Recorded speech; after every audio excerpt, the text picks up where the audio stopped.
Eat, sleep, bet, repeat. That's how we get down on the opening line at EliteSportsBetting.com. I'm your host, Benny Ricciardi, and today got my man Tyler Beaker here with me, and we got a pretty cool show here today. We're going to talk about some bets that Tyler's been dropping basically over the last month or so and how some of the odds have moved on it. Things like futures bets for the NFL for individual players. So like who's going to be the MVP, who's going to be the offensive player of the year and things like that. But before we start, let's talk to the man, the myth, the legend himself. What's going on, buddy?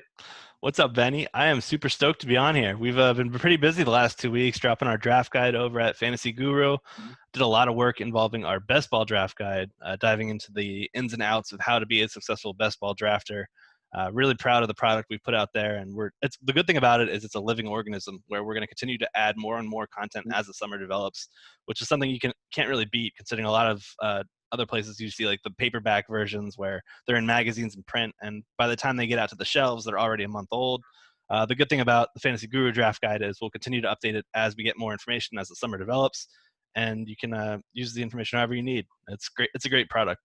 Yeah, and I mean, to build on what you're saying there, Armando and I kind of talked about it yesterday. One great example of this is the Dalvin Cook situation that happened yesterday. If you bought a hardcover draft guide from your local, newspaper store, if any of those still exist around the country, anywhere outside of like an airport or a train station here, again, they're going to have Dalvin Cook listed where most places had Dalvin Cook listed, including us last week at number 4 overall, probably the 4th guy drafted in a lot of different formats. Not that he doesn't still deserve to be there, but I mean, Armando and I talked about it yesterday. And now that I got you here, let's start right there before we get into some of this other stuff. Because you're looking at the MVP odds here. Dalvin Cook is actually the 3rd highest of all the running backs at plus 6,600.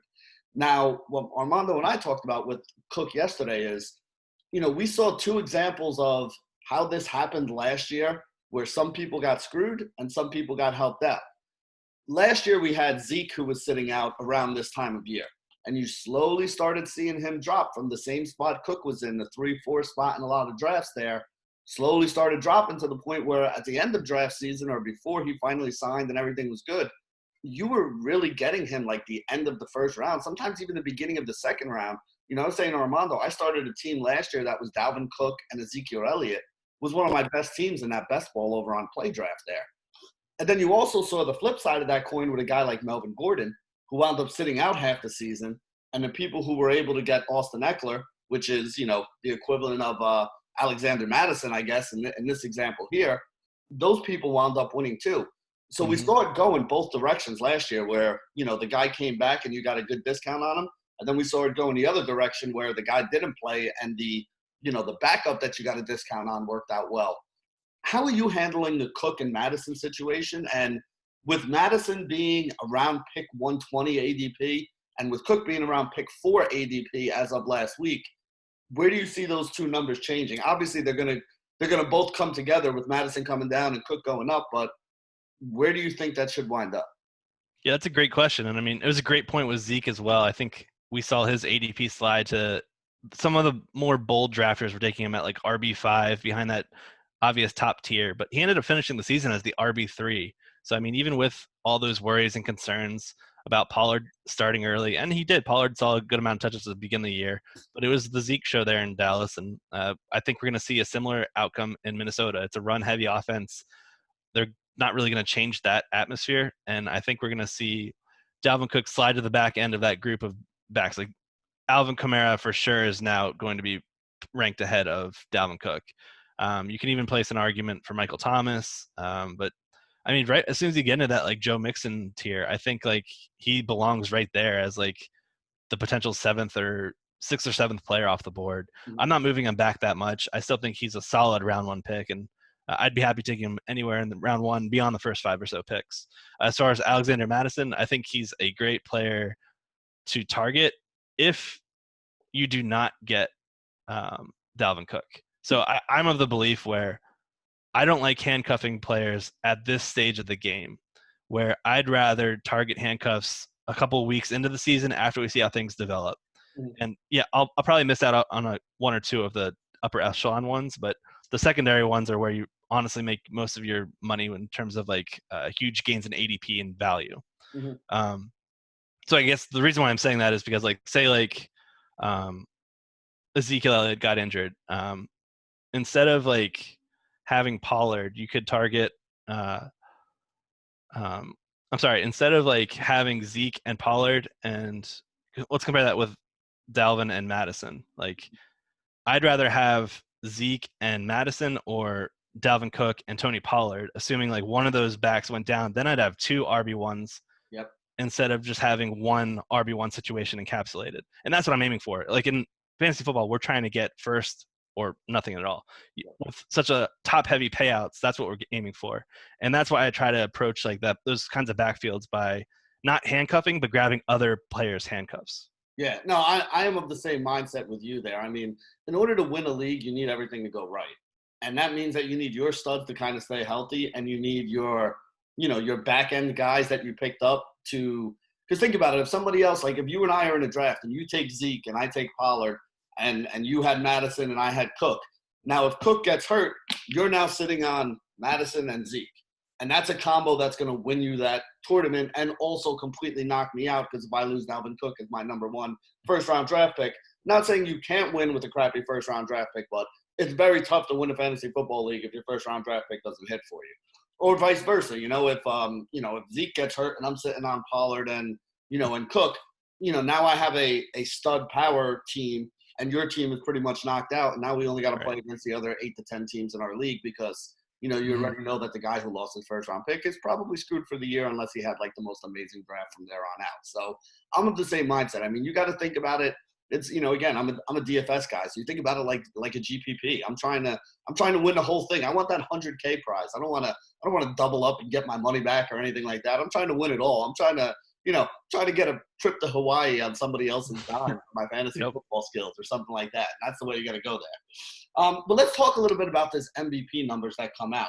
One thing that I always hate about futures numbers is if you know anything about how a book puts together their futures, it's one of the worst bets out there, meaning that if you actually took the real percentages of all these guys being the MVP and kind of added them all up based on the odds that they have, it would come out to like 140, 150%, meaning that the book is actually taking like a 30, 40, 50% hold on some of these futures bets, which is why I say it's not always the greatest market to kind of be playing in. The guys at the top of the market do tend to be underpriced for their real, their real chances of winning it all. Like even a guy like Mahomes at plus 400. Mm-hmm. At plus 400, you're basically saying that Pat Mahomes has a 25% chance of winning the MVP this year. And you know what? Maybe he does have a high chance, but 25 seems kind of high. The other thing I noticed here too, Tyler, you look at all the guys that are basically like plus 5,000 or less, and they're all quarterbacks. Like the first 15 guys on the list of the lowest price odds are all quarterbacks. You don't even get, I think the first position player you get to is like Derrick Henry and Christian McCaffrey, who are both plus 5,000 to win the MVP. Literally everybody ahead of them, which is about a dozen guys or so, Aaron Rodgers, Kyler Murray, Deshaun Watson, Wentz, Brady, Dak. I mean, even Matthew Stafford at plus 5,000 is the same as these running backs here. So, I mean, is it basically a foregone conclusion we're going to get a quarterback as the MVP here? I'll just say, like, if we look at the historic numbers, over the last 20 years, we've seen a quarterback take home this hardware 17 times, 85% of the time. So if I'm placing bets, it's probably going to be on a quarterback. I don't want to – like we saw Christian McCaffrey put up the best fantasy PPR season we've ever seen, and he did not come anywhere close to taking home that hardware. Yeah. I just think this is a quarterback position, and voters tend to gravitate towards that position as such. No, I would 100% agree with you there, and that's why, your first wide receiver is Mike Thomas at plus 10,000. Your first defensive player is Aaron Donald at plus 7,500. This basically means you bet $100, you win $7,500. Like that's how big a deal it is here. Like you're getting 75 to 1 on your money to pick a defensive player like Aaron Donald there. But again, it does usually turn out to be quarterbacks. So with that in mind, you got currently I'm looking at DraftKings. Mahomes is plus 400, Lamar Jackson plus 700, Russell Wilson plus 800. Those are the three shortest price guys. And then we got a handful of guys at like Dak plus 1,400 all the way to Aaron Rodgers at plus 3,000. Where's there some value in there? Who are you looking at here for some value? A guy you mentioned there, Dak, I think presents a lot of value. During our Fantasy Guru team's live stream of the NFL draft, I stopped as soon as the Cowboys selected CeeDee Lamb with the 17th overall pick and put that wager on Dak Prescott. Okay. At the time, it was plus 2,000. It's now climbed to plus 1,400. Okay. But I'm again, that was just 6 or so weeks ago. Like, it's very important to time the market of when you place these bets. The earlier, the better, because there's more unknowns. There's a lot more question marks. But as soon as like you see big news drops, I always try to think of like, how can I profit off this? Like, as soon as we saw DeAndre Hopkins go to the Cardinals, I placed another wager on Kyler Murray. He was plus 4,400 odds. Like 4 or 5 hours later, that shot up to like plus 3,000 or plus 2,000. Yeah, he's plus 2,500 right now. So he basically went at plus 4,400. You're looking at like a 2% chance they were giving him of winning that. It's basically like 44 to 1. So you're looking at like a 2% chance. 2,500. Now you're looking at him having a, let's see, 25, like a 4% chance. So basically his chance of winning the MVP doubled with the addition of Hopkins right there. Right. And that's the kind of bets that I like to make for future bets, not the plus 200 bets. I like to go for the ones that are like over plus 500, plus 600, ones where I can throw down like 25 to $50 and then get a huge return on them. Yeah. Prescott's one of my favorite value plays just because not only did they select Lamb as one of their early draft round picks, the opportunity cost of selecting him and not going with like a premier edge rusher or a premier corner, two huge needs that they needed entering the draft, really shows that like this offense is going to need to carry this team, because I don't think this defense is going to be that strong. We also have Prescott. He was second in fantasy points last year, throwing for 30 touchdowns, 4,900 passing yards. That was with a league average 5.0% touchdown rate. Now we get rid of Jason Garrett's stale play calling. We get the pass-heavy Mike McCarthy and Kellen Moore. I think Prescott is a really good odds here at plus 1,400 at DK. That's one of my favorite bets right now. Yeah, I mean, you were also upgraded at tight end, in my opinion, just by getting rid of the old man and letting Blake Jarwin actually play a little bit there. How do you think that offense is going to work out this year? Like, again, with the 3 wide receivers, they went 3 wide a lot last year too, with Cobb in the slot there. But do you think they're going to wind up doing a lot more of that this year and it's going to take away from Jarwin? Or do you think it's just an extra weapon? Because, I mean, Jarwin, I think, is very underrated. So you look around and, I mean, you got arguably the best 3 wide – I don't want to say the best 3 wide receivers, but you got maybe the best trio of wide receivers right now. You got a solid tight end, not the best tight end by any stretch of the imagination, but a solid tight end and arguably one of the best running backs with still a very good offensive line. You know, and like you said, this is going to be a team – kind of like Kansas City was, where, they can score a lot of points and they're going to give up a lot of points. So you're going to get a lot of those shootouts with this team. And in that case, I don't think Dak is crazy. Again, 1,400 is what he's at right now. You put that bet in at plus 2,000. So you got him at basically a 5% chance, right? 20 to 1, 5% chance or so to win. And right now he's at 14 to 1. So you're looking at like a 7 or 8% chance for him to win the MVP, which may still be a little high. But like you said, I'd rather take the plus 1,400 than go like plus 400 on Mahomes. Right. And those are the kinds of bets that you need to figure out what kind of better you are in terms of futures. But yeah, I mean, Prescott, like, I just think they're going to be throwing a ton. Yeah, they lost center Travis Frederick, so I think we might not see Zeke put up the type of rushing numbers we're accustomed to seeing. That's why I'm honestly have Kamara ranked ahead of him right now in terms of PPR. Yeah, just a nugget dropping there. I think, though, that we'll see the Cowboys passing quite often, and I think it's going to be a byproduct of how poor their defense is. Yeah. So, I mean, when you're looking at these, you're basically looking, like we said, you're looking at some of these quarterbacks out there. Anybody else there? You mentioned Kyler Murray. Let's talk a little bit about Kyler Murray and his chances here. Yeah, it's definitely going to be certainly a riskier bet. But we saw a lot of rushing upside there with Murray, and we saw Lamar Jackson come off his 2019 campaign where he took the hardware home. I like the pace. I like the passing percentage. I like the 4 wide receiver sets. Like, there's just a lot of avenues for Murray to pick up points. Like, he's not a guy that throws the ball downfield a ton. He tends to dink and dunk, and that's fine considering he has so many weapons at his disposal now. The offensive line is still a work in progress, but I mean, that just flushes him out to rush the ball more.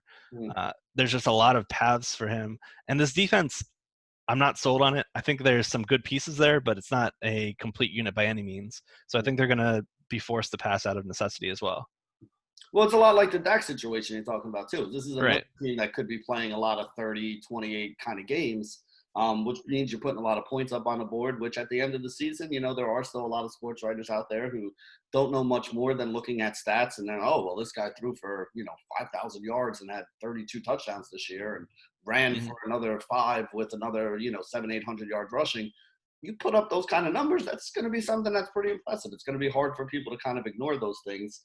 And really, I think it's going to come down to winning as well, right? Like, I mean, you Right. mentioned it with Christian McCaffrey last year. They didn't win a lot of games last year, and Christian McCaffrey had one of the greatest seasons ever, and he didn't even sniff a chance at getting the MVP up there at top. So not only does it come down to having a good season, but your team also has to have a good season too, because the MVP tends to go to one of the guys on one of those 12-4, 13-3, 11-5 kind of teams, as opposed to a guy that might have carried a 7-9 or an 8-8 team all the way through. So not Right. only do you have to play well, but it also takes a little bit of luck there from the team side as well. Are you looking at any of these other futures bets right here? Like, for example, offensive rookie of the year, I know, is one that tends to take a lot of money and get a lot of interest as well. You got a really short price favorite at the top of that, and Joe Burrow at plus 250. Is there any value behind him there that we can look at, Yeah, that Burrow pick is probably the best bet you can make right now just because of how good he was last year at LSU. But though? if you're looking for another huge bet where the odds are not minuscule, I like J.K. Dobbins as the offensive rookie of the year. I think there's a lot of potential there. Again, we need everything to go right for this to occur, and we know that. But you're making that bet with that in mind, so you're willing to take on that risk. That's assuming Mark Ingram, who turns 31 this year, probably gets injured at some point or doesn't play up to par. And it leads to Dobbins being the run first option here in this attack. Um, the team purposely kept Ingram's touches low last year just because of his age, and they wanted to keep his efficiency up. He only averaged 15.2 touches per game. That was 25th among all running backs. Mhm. But we know that the Ravens run at the league's heaviest rate, 54.1% of the time. They also led the league in rushing yards per game, yards per attempt, and yards before contact per attempt. So, I mean, the offensive line is also working really well here for the Ravens. I mean, there's a lot of potential for Dobbins to rake up big plays. He led the FBS in runs of 15 plus yards last season. So that's what I'm really like is his potential to take, even if it's not 250 plus carries, even if he has 175 to 200, he could probably take a handful of those to the house just because he has such elite traits. Like he rivaled Saquon Barkley in terms of his athleticism at the high school level. We didn't get to see Dobbins perform in the NFL Combine due to injury, but had he done that, I think he would have put up some really, really good marks. And it's because of that I think we're seeing a lot of potential here. He also has receiving upside as well. He was one of just a few backs to have 20 plus receptions in 3 straight seasons and leaving the FBS.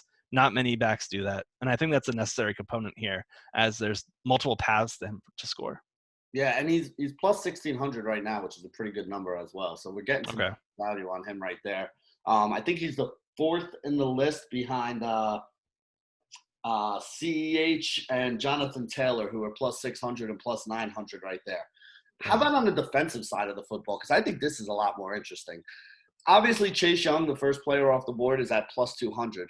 But I do think there are other guys here that could wind up winning this award. You have Isaiah Simmons at plus 500, a guy who has so much versatility. He's going to be on the field all the time, playing all over the place, could wind up getting some sacks, rushing, could wind up getting some interceptions, dropping back in coverage. They're going to use him in all kinds of packages all over the field. Patrick Queen is plus 900. Jeff Okudah, the first cornerback off the board, plus 1,600.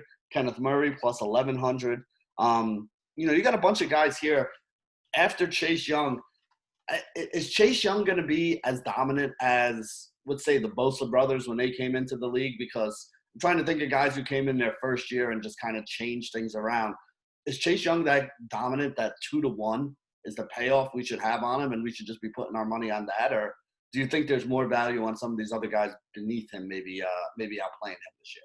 Yeah, I'm not sure that's a bet I'd want to pursue just due to the payout structure, as you alluded to. Mhm. And we also have some really strong offensive tackles in the NFC East. I'm not sure there's a good path to him racking up a boatload of sacks. If you're looking at like a long play, like let me look up his odds real quick. He was I got it right here. Defense, just okay. tell me. Javon Kinlaw, defensive tackle. 2,500 plus Okay, 2,500. That's good. I'll take 25-1 on him. yeah. I like his pass rushing ability, and he's going to be replacing what was it? DeForest Buckner, who went to the Colts. We're going to see him immediately be plugged in as a starter. And the good thing about the 49ers defensive line is there's so many great pass rushers there, where Kinlaw is going to draw one-on-one matchups against guards and centers. And he's just such an explosive player off the snap. He's one of my favorite bull rushers. PFF gave him pass rush grades of 88.7 and 90.7 over the past 2 years. Like a 90.0 grade is considered elite, and he hovered around that in back-to-back years. His 15.4% pass rush win rate over the past 2 seasons led this year's class of pass rushers. Like, this guy just is a beast, and he does it from the interior, where not many defensive tackles are able to put up that kind of pass rush. We have Aaron Donald, and that's pretty much the only guy that comes to mind right now. Yeah, and you know what? That's pretty lofty company to be mentioned in that same breath right there.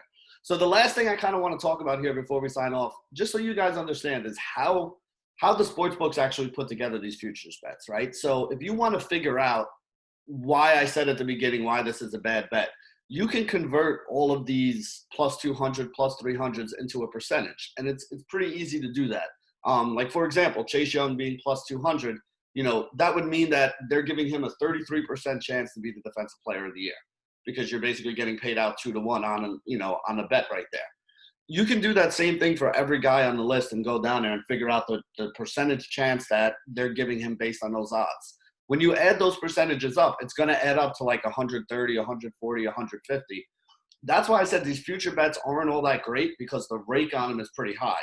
Now, they do tend to be top heavy as well. So, like, if you really want to bet on Mahomes or Lamar Jackson or Russell Wilson, you're getting horrendous odds from what you should be getting on those guys. Those guys should be like plus 7, 8, 900, and you're going to get them at like plus 4, 5, 600, because the books know that's where a lot of people are going to be betting, and that's where a lot of the money is going to be going. The tier you really want to look at is the second tier. So, like Tyler was talking about, the guys like the Dak Prescott, Brady, Wentz in that 1,500 to 2,000 tier. That's probably where the guys are more in tune with what their actual percentage chance to be the MVP is. So those are a lot closer to the real odds that you're going to see on these guys, and those are the ones you really want to look at. Same thing with the defensive player thing that we're talking about here. If Chase Young wins it at 2-1, those people that bet it, by all means, enjoy the couple bucks that you won there.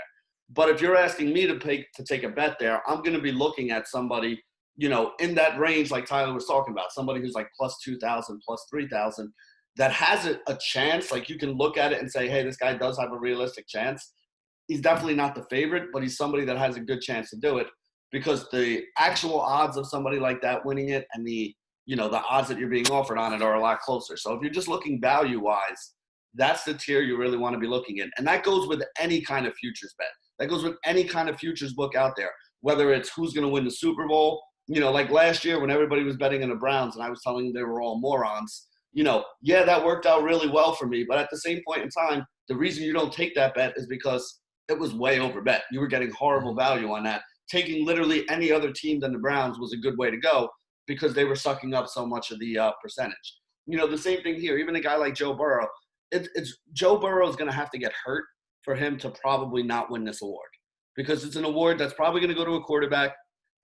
It's probably going to go to a quarterback who started since day one, and it's probably going to go to a quarterback who at least did decently. And I do think that Burrow, although he's a rookie, is still going to have a pretty decent season. So for me, it's going to be tough to see him not win this. But there's no effing way I'm betting on him at plus 250. That's just – it's not the way to make money long-term playing this game right here. So I'm going to be staying away from the guys that are, the chalk. If you want to take a flyer on some of these guys that are – at least 4 digits plus 1,000 or more, that's probably where I'm going to want to live for the futures bets here. And again, that goes for any futures bet. That goes for NCAA futures bets. That goes for team futures bets. Anything that you're looking at a big futures pool for, you always want to stay away from the guys at the top, because they're always, basically undervalued for what they should be. Or I should say overvalued for where they should be. The guys in that second tier are usually the ones who have at least a realistic chance, and also more realistic odds. So if you're going to make some of those bets, the best one I heard Tyler mention here today that I'm actually going to go do as soon as I sign off here is the Dak Prescott one, even at plus 1,400. Shop around on these two, guys, because these are the kind of things where the books tend to have very different numbers because, like Tyler was saying, whenever something happens and a book moves one of these, you really should be moving 10 or 12 of these, because if you're giving somebody that had a 5% chance, if you're now giving them an 8% chance to win, well, then that also means there's 3% that should have came off of somebody else over there too. So you may be able to look at one book, like I said, I looked at DraftKings, Dak was plus 1,400. You might find them at 1,600 on FanDuel or maybe 1,800 on PointsBet. Somebody might be really off and have them at 2,200 somewhere. If you're going to put your money down, shop around first, make sure you're getting the right price that you can get on there, because that's a big difference. If he does wind up winning and you put $100 on him, do you want to win 1,400 back or do you want to win 2,200 back? And that's really the way it comes down to right there. Anything you want to add to that before we sign off? Absolutely. I think you made a lot of good points. I'll just give one long shot bet if you're looking for one final MVP, and that's Matt Ryan. I think he's mispriced at plus 5,000.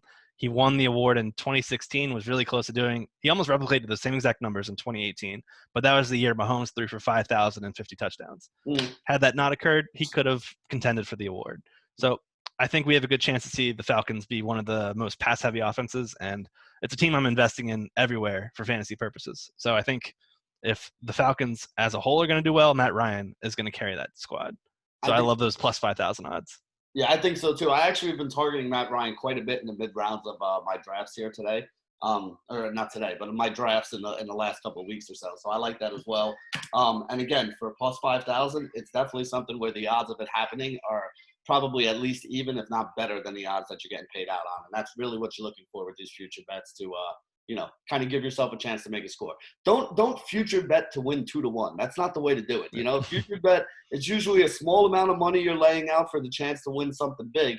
Because let's face it, if it comes down to the end of the season and you have like Mahomes and Ryan neck and neck in the MVP race right there, you can always hedge a bet off when you're getting a 50-1 or a 25-1 payday on the guy that you had.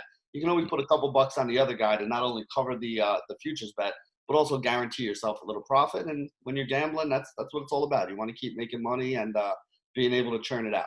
So for Tyler, this is Benny, and this has been another episode of The Opening Line at EliteSportsBetting.com.